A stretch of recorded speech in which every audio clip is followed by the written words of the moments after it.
अब ये गोरखनाथ जो थे, गोरखनाथ नाथ संप्रदाय के प्रवर्तक हैं और जिनका समय आचार्य रामचंद्र शुक्ल के अनुसार जो है मानते हैं ये कि पृथ्वीराज चौहान के समकालीन थे।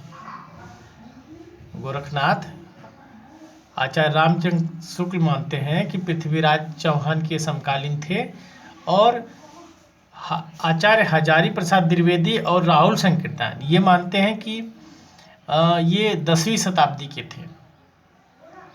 तो ये दो प्रकार के मत हैं इनके। अब गोरखनाथ का निवास, अब चूँकि जालंधर सबसे पहले जालंधर नाथ जो थे जब सिद्धों से अपने को अलग किए तो पंजाब की तरफ कांगड़ा नामक पहाड़ी पे चले गए। तो ऐसा लगता है कि कांगड़ा के आसपास के क्षेत्र के ये रहने वाले थे और कांगड़ा इसलिए कहा जाता है कि कांगड़ा निवासी थे ये।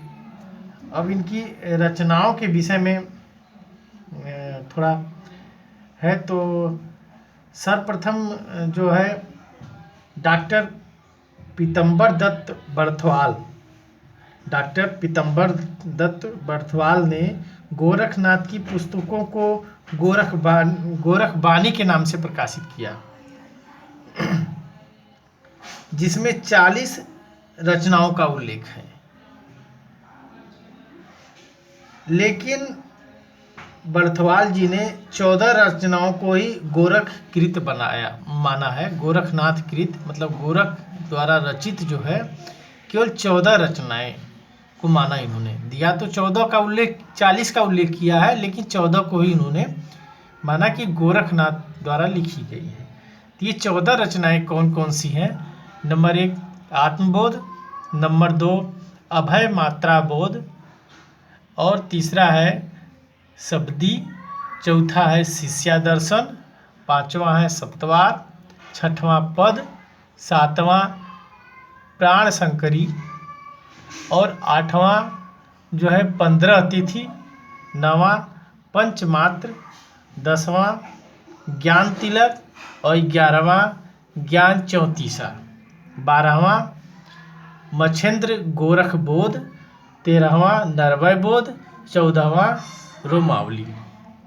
तो ये 14 रचनाएं हैं जो माना जाता है कि गोरखनाथ द्वारा लिखी गई हैं।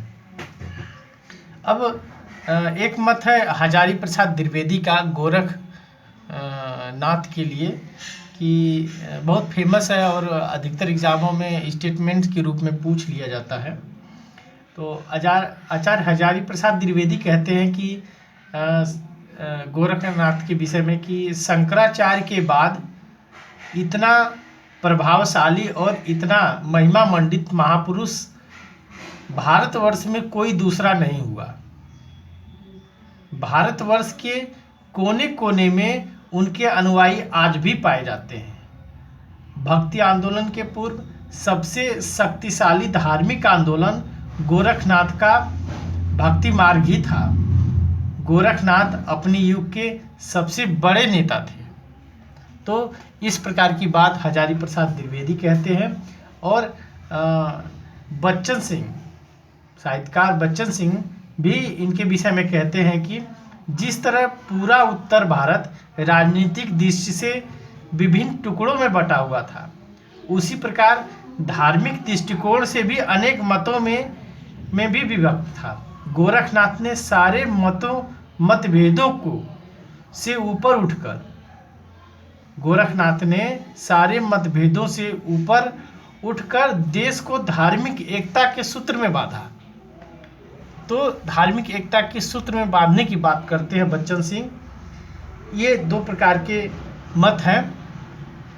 गोरखनाथ जो है ये भक्ति के विरोधी थे।